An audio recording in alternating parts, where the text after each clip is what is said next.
Welcome back to Your 1230, the only podcast where our guests tell their story with the help of 12 questions in just 30 minutes.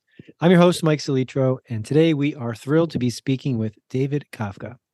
David is the founder and director of Caribbean Capital Group, LLC, and oversees acquisitions, investment strategies, and business development. David has resided in Belize for over 10 years with his family and is a broker owner for Remax First Choice real estate offices in Placencia, Corozal, and Hopkins. David, welcome. We are really, really excited to be speaking with you. Hey, Mike, thanks for having me, buddy. I'm glad to be here and excited to share my story with your audience. Excellent. That's good to hear. And we are glad that you can share it with us. Kind of with that story, we start with almost a decade or more than a decade in Belize. How did you get there? How did you pick, this is where I want to be and this is where I want to have the next chapter of my life? I picked it because I just wanted to go on vacation, and I wanted something outside of a cruise ship, because they tell you when to be on the boat, when to eat, things like that. I like a little more freedom. And honestly, I picked Belize for the sole fact that it was English speaking, and I'm too dumb to know Spanish. So that's kind of why I picked it. And once I got here, just fell in love with it. So I'm not going to follow up on too dumb to know Spanish. I don't believe that, but I would think our audience, they may not know that Belize is English speaking. What else, if anything else, did you need to know that this is where I want to be? Because there's plenty of English speaking countries, but you picked this one, and you mentioned vacation. But what was the underlying reason? Like, I think I'm gonna give this a shot. Yeah, I mean, honestly, I picked Belize because it was English speaking. It's in the Caribbean, so it's warm weather. Just a beautiful area. I've been, kind of around the Caribbean, but also not because it was English speaking, but also because it was the British Commonwealth. So the laws and the rules are much like, the US and Canada. Of course, I was, as an entrepreneur, I wanted to look at property. And so I wanted something with similar laws than the US and Canada. Okay, that makes sense. So I'm sure you're spending given what you do with Remax, you spend a good amount of your time talking to people interested in making a similar move. If you were to talk to yourself back 10 years ago or before you were thinking about it, what would you like to have known before making the move, or what would you like to confirm you're right about this? What would you say you should have known, and what are you glad that you were right about? Yeah, I mean, I thought that it was a good market. I just didn't realize how good it was.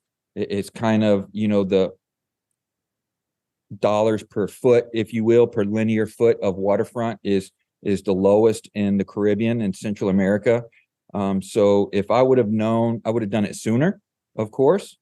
And also just to be careful as well. There's no rules for real estate. There's no licensing. So, you, Mike, you're a certified broker in Belize to sell real estate. So you got to make sure you pick somebody that will show you everybody's listing, no matter who it's listed with, because we don't have a organized MLS system. And so I saw a lot of crooked people making money. So I thought somebody with some ethics and, enjoys a good sleep at night can really do well here. And most of my business is not selling, it's just educating. It's educating people on what it takes to buy, live, and move here. And then the easy part is selling the real estate. Interesting. Okay, I love the ethical piece. It's always a good place to come from. Yes. You mentioned that coming into a market without rules is different. What were you working in real estate in the US, or what were you doing beforehand that kind of prepared you for this journey? I've always dabbled in real estate. I was a firefighter in South Carolina, Charleston, and I started a landscape company. And I just always, I used my money to buy real estate. Mostly land is what I did outside of my own personal house. However, I wanted to expand that just because, I had a lot of rules that I didn't like, from, planning and zoning. And I wanted something a little easier to build and develop. And, when I stumbled on Belize, I was looking at Belize, Costa Rica, and Mexico. And I picked Belize, like I said, mainly because of the weather and the English speaking until I got there. once I got there, I fell in love with the people, the culture, and the food. Very nice. What can you tell us about the culture and food for those of us who've yet to visit? It's the people are super friendly. Everybody, it's a melting pot of people. So everybody's welcome. It doesn't matter if you're black, white, green, purple, gay, straight, wealthy, poor, nothing matters. It's just everybody's accepted. Everybody just welcomes you. They get to know you, get to know your name, remember who you are. When I came back 6 months later, hey, David, welcome back. Great to see you and the family. It was just super cool. And the food is awesome. There's no GMOs allowed in the country. So there's no genetically modified anything. So it's all mostly organic, a little bit of pesticides if they have to, and a little bit of fertilizers, but mostly everything is all organic fertilizers. And the food just is a lot more nutrient based and just a lot healthier for you. Okay, excellent. And you mentioned being a firefighter in Charleston before making the move. If you were either now or anytime over the last decade talking to any of your firefighter colleagues or buddies, and you had to tell them your welcome to Belize moment or listen to this story, this thing really encapsulates my time here. What story is that? What is your go-to? I follow a lot about, micro and macroeconomics. And so when I talk to my fellow brothers in the fire service, I'm always talking to them about, it's all about retiring and then living off of your pension. And so many pensions are going bankrupt because they're not making enough money. And so I'm trying to tell them and educate them, possibly to take money offshore or make sure you are in control of your retirement, not leaving it up to somebody that you don't even know. Yeah, diversification is very important, and that can be difficult when trying to, let's say, educate, but work with a population that is familiar with a tool like a pension, because you're kind of brought up in the, I'm going to work 20, 30 years. I'm going to contribute to this device, this tool for that amount of time. And then when I'm done, and this is what I'll live off of. And as you referenced, that's based on the evolving economy, that may not be the case. Real estate is a great tool for diversification, especially once you get into different markets, international as well. How you part of your bio is talking about overseas acquisitions and investments, and those things are anywhere from terrifying to people to I just don't know what the first step to do. And you also mentioned being an educator. How are you helping people take that first step? And what strategies have you seen work over the last decade? So what we do is we basically just educate, get to know them, get to know what their needs, wants, desires, and goals are.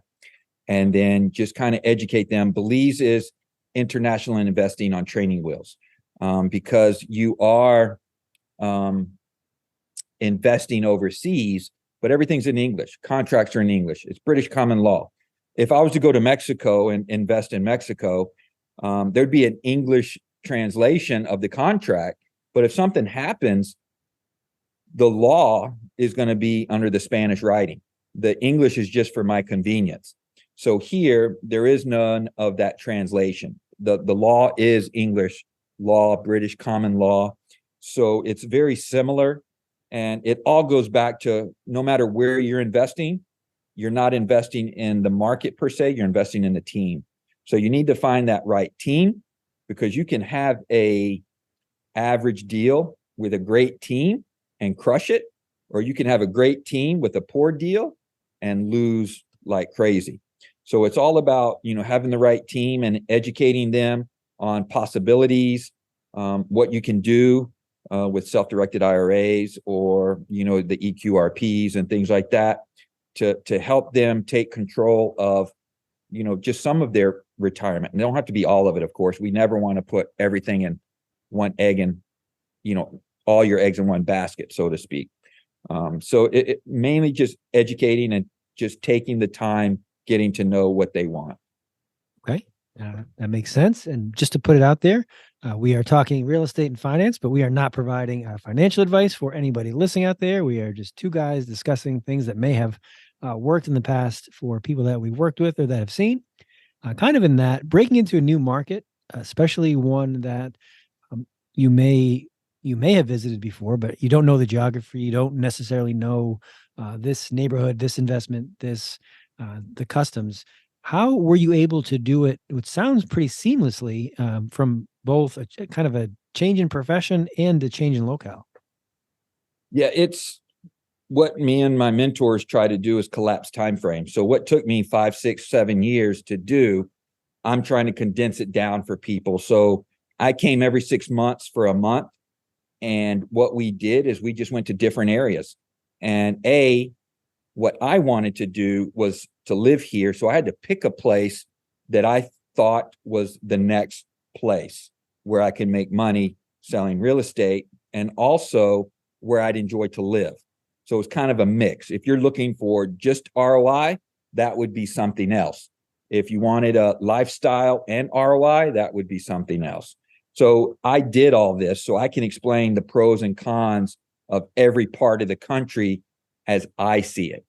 Now, I still recommend, let's say, Mike, if you come over, I recommend you hit, the top three areas depending on what you want. And you'll know pretty fast within 3, 4 days, whoa, this is too slow for me, or this is too fast for me. I want a little bit slower pace. And then we can just adjust it that way. So I never, like you said, we're not here to, give any advice or legal counsel or anything like that. We're here to just give information and what we've experienced and our understanding. And then it's up to everybody to do their own due diligence, but we help them and guide them to make them comfortable. I really like the kind of where you started there, the collapsing the time frame, kind of making running from the start. Of course, you're going to hit some walls, make some mistakes quicker. The 1 month every 6 months, that's a good strategy to get to know the area. But I want to start there. How are you able to kind of speed up that process? Did you were you able to have the mentors in place? Did you find them, or how did you do that from the start? Yeah, no, I really didn't find the mentors till I moved to Belize. So this is just kind of, I knew what I wanted, and then I knew that I wanted to sell real estate. And eventually it learned me to, with my mentors, I learned how to do asset management for the syndication side or the private placement side. But it was just really just doing it, right? Hitting those walls. How did I go around the wall? How did I break through the wall? And that's kind of how I did it. And then the mentors just helped me basically articulate my story better and help me understand the micro and macro economics and what we need to watch out for. Excellent. And you also mentioned when picking a place to live that you were looking or picking a place that you wanted a place that you would be happy living as well as one that provided a good professional ROI for you. And I think the big piece or the big takeaway there is the knowing the target that sometimes we might end up in the right spot, but most times if we don't know what we want, it's really hard to kind of pinpoint those factors that will deliver the ROI for whatever experience we're looking for. Um, what factors did you have to balance knowing that I'm not just coming here for a vacation and I'm not just looking here to maximize my professional expenditure, what I'm bringing back in revenue? So how did you balance those and what factors are most important? Yeah. So Ambergris Key was really where my family wanted to go. At the time, I thought it was kind of peaked out. Was I wrong? I was very wrong on that. It still has a lot more growth to go. But to me, it was a little more fast paced. It was like living in Charleston, in my opinion, just maybe a little, 15 years before, or, 15 years before. So I ultimately picked Placencia. To me, it was the next best thing. It was where the puck was going, and I wanted to be ahead of the puck. So that's why I picked Placencia. And it was smaller, kind of small town living. Everybody knows everybody, which has some pros and cons there too. But it was just a healthier lifestyle for us that balanced the ROI for business and the lifestyle investment where we were comfortable living. And that makes sense. And then as you reference moving with the family, that not only are you balancing things that are important to you, how did you kind of weigh in what factors would make them happy, what they were looking for, and when they may not have all been in alignment, how did you work through those things? We just took it day at a time. My wife at the time, she was a scheduled person. She wanted a routine, and I knew she would be on a routine. And I've been in Belize 13 years, over 13 years now. So when we moved here February of 2010, there was a lot of things we couldn't get. Pita bread, Greek yogurt, stuff like that, right? So she ended up making it. So we got to the store and made it. And it's so small, she went to the States one time and she came back and talked to the grocery store we go to. And she's like, do you know this thing called Greek yogurt? And they're like, yeah. And like, how about bring us some and try it? So they brought it. And then it kind of flew off the shelf. So majority of our tourists are, from North America. And so they wanted it and they bought it. So now you could get Greek yogurt, all the time here. And so that's just an example of some of the things, how we adapted. And, once you ask them to bring stuff, they'll bring it, and if it makes financial sense for them, they'll do it, and so that's how it was. And now, I mean, you can get pretty much anything you want, if you want Breyer's ice cream, you can get it. You're just going to pay for it, right? Because it has to come here on a frozen container, all the way from the States. And so it's so much nicer to eat, local ice cream for, a fraction of the price. But we just adapted and lived it day by day. I think you're absolutely right. The adapting is the big thing when you are making a change like that in your life. That there's things that we're comfortable with, there's routines that we know and that we would like to keep. But when those are not available to us, we adapt. We find this is almost as good, perhaps better, and we have moved on in finding a better routine, if you will. So that story kind of helps illustrate that. One of the other things you referenced that I want to follow up on for sure is identifying, working with mentors, and then building a strong team.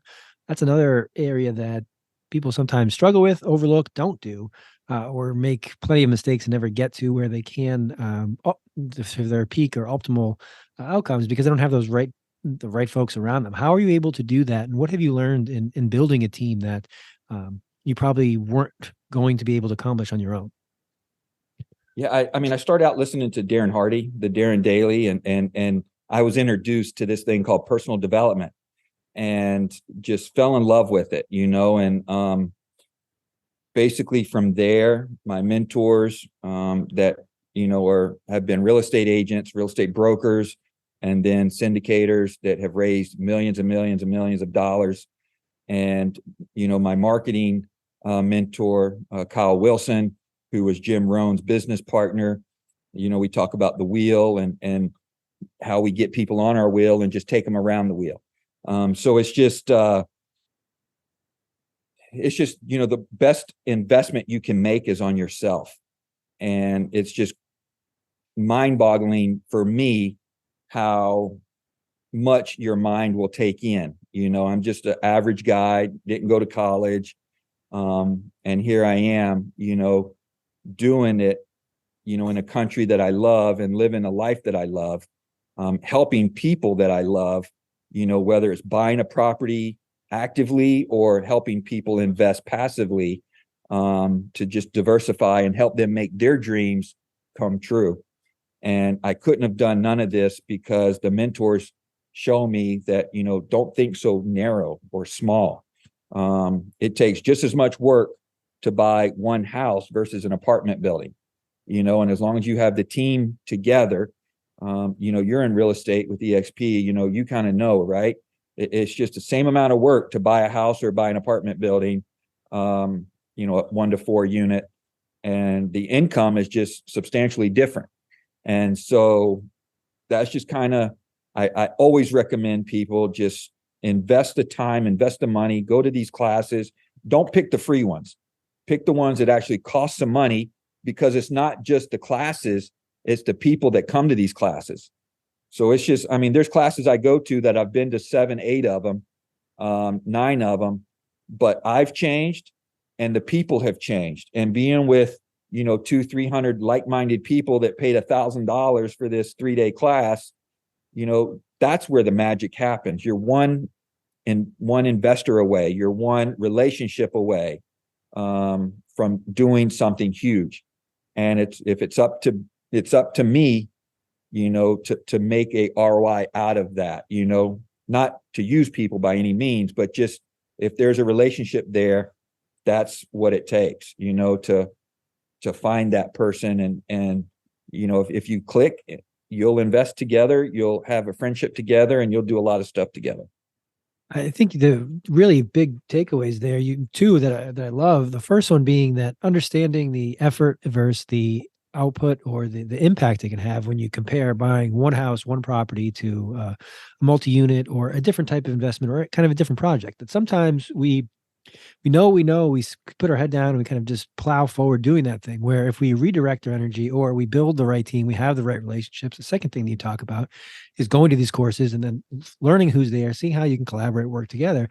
The output quickly becomes an exponential figure, and we didn't work much harder. We just did something a little different. We used a different group, or we tried something, kind of back to the routine example again, just a little bit differently than we had it before. And I think that's really important. And people can be nervous, they can be hesitant, they can say, well, that's not going to work for me, or come up plenty of excuses to keep doing what they've been doing because that's what they know. But as you referenced, just knowing that if I put this in, I can expect this. If I twist it a bit, I might be able to get a 2, 3, 10x return for doing very similar work. So I think that's a great takeaway. You mentioned the wheel. What can you tell us about that? Yeah, so the marketing wheel is, you have different products and services to get people on. Like you, Mike, you have the podcast to get people on your wheel. And then once they come on your wheel, you can market to them, educate them, help build them up. You might have a newsletter that goes out. You might have, an open house that goes out. All those are spokes on the wheel for you, Mike. And that's what we have. I have, many different wheels, many different spokes on my wheel to help get people on there and then educate them. I'm not a hunter per se. I'm a farmer. So I like to educate people. I like to plant the tree and then just let it grow. And then if they're ready, then they'll come, and, I've earned the respect for them to buy from me. And I just wanted to mention too, the comfort zone. I live my life where I'm always uncomfortable. If I'm comfortable, I'm not growing, right? So if you're nervous about stuff, you're always growing. Now you got that comfort wheel. If you're always inside that small comfort zone, then you're never growing. So you just got to get just a little bit outside, then your comfort zone will get bigger and bigger. And so, all my eggs are in Belize. I'm in different asset classes, but I'm looking at investing in the US. And so I was underwriting a deal for an 18 unit, and my mentors are like, the same work is for 144 unit, and it's easier to get the 144 unit. So that's kind of another example of just opening your mind and thinking a little bit bigger. Yeah, I love the idea of the wheel there, that we each kind of have a different wheel. We've got a different system, different spokes to market ourselves, because at the end of what we do really is we are a brand of one. We start with ourselves, where if we are not delivering a good service, a good product, we're not trustworthy. It doesn't matter what company we work for, how long we've been doing it, what we're peddling, because we've lost them up front. So having so we can keep it go forward, the reliable wheel, whatever we're doing it well, and understanding the example you give between being a hunter, a farmer, know what works for you, how you can deliver what you deliver best. And if you start, be uncomfortable, but if you're using methods that don't make sense for your skill set, for what you're delivering, it's probably not going to land with the right audience either. So I think combining all those things that you have really has led to where you are, and led to the 13 plus years now of success and prosperity in a different market, different country. Kind of with that, changing gears, we talked what you did professionally in the United States. We've talked at good length what your professional background in Belize is. What do you do to relax, to have fun, or when you're not helping others? Spend time with the family. I love going on the boat, fishing, snorkeling, diving.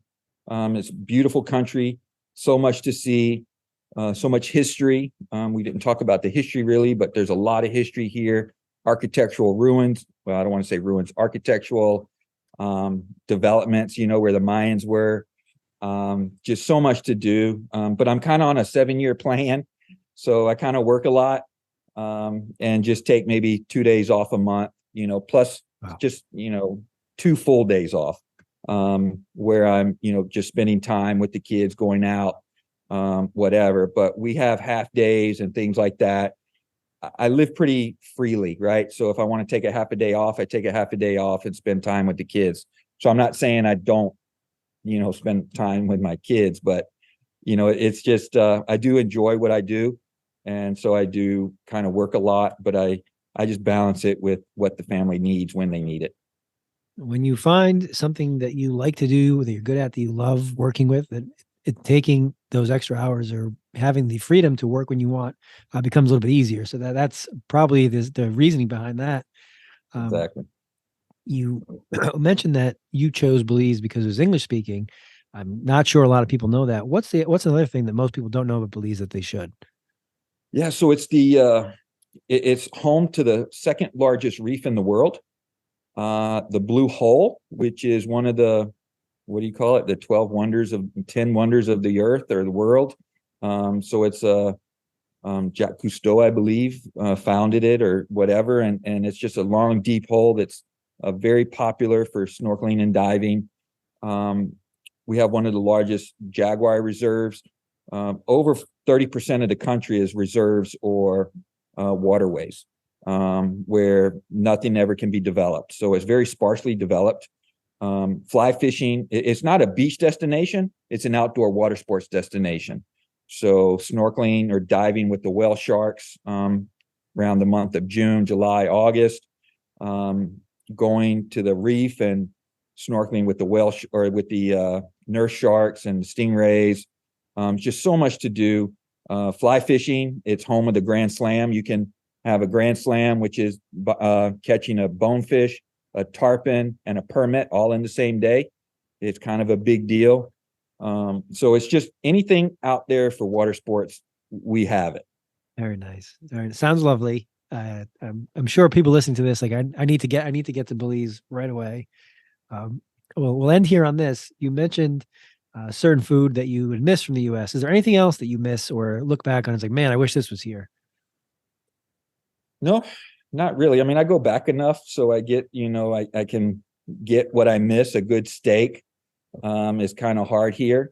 So I guess that would be my one top thing is a good juicy ribeye. So that would be the only thing really. Well, you have good taste in steak then, because ribeye is the way to go in that world. So very well done there. David, where can our listeners connect with you? Where can they find more? How can they get on your wheel? Yeah, so connect at caribbeancapitalgroup.com. So it's connect at caribbeancapitalgroup.com. And there's different free reports on there. One about how to find a good agent, why the top 1% invest in agriculture. There's just several free reports there for your listeners to enjoy. Excellent. So we will post all of that. This has been a blast. I've learned a lot, and I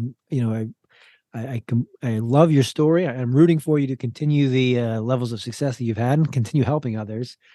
Is there anything I have not asked you that I probably should have this evening, David? I don't think so. Yeah, I think we're good. Very nice. Well, we will post all that information. Thank you again for joining us, and I look forward to doing this again. All right, Mike. Thanks, buddy. Thanks for having me.